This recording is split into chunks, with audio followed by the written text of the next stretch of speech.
a Stern Stars MPU, which had alkaline corrosion, the lamp driver board, and the solenoid driver and regulator board. So let's boot it up. I have some Pennytech displays connected, and I have the one display that the client sent along with it. So we are booted up, and the high voltage is set to 180 volts. I've installed one of the ezSBC 5-volt regulators because the LM323K that was on this board was only delivering about 4.8 volts, and the 5 volts I've tuned to about 5.19 volts. The only solenoid that is on right now is the coin door lockout solenoid. The lamp matrix is doing what it does. No lamp matrix in a Bally game, but the lamps are toggling as they should. So let's put it into test. And for that, I need to get my ground wire again. And we ground the top pin of the lower connector. And now we are in lamp test. And you can see there's 3 on one and 4 on the other. Those lamps are not driven by that connector. I should have said 3 on one and 4 on the other that are out. Same thing here. This is J2, and J2 doesn't drive the lamps that are not flashing. This is a good solid lamp driver board. Sorry about that finger in front of the display. So let's move on to display test. And again, these are some Pennytech Unos that I cannot recommend enough. The only thing wrong with this display is the units digits have zits in the upper right hand corner or in some of the segments, but otherwise it works. And the next test is solenoid test. 6, 7, 8, 9, 10, 11, 12, 13, 14, 15. And that was the flipper power relay. So those are all working. And the last test is switch test.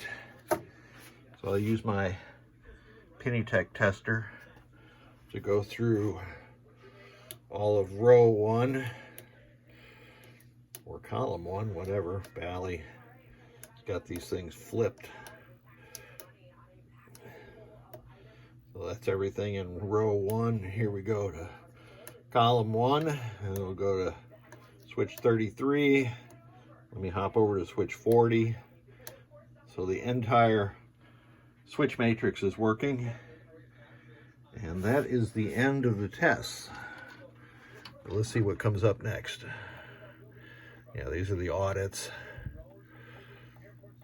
So I'm gonna skip all that and just reboot the board set.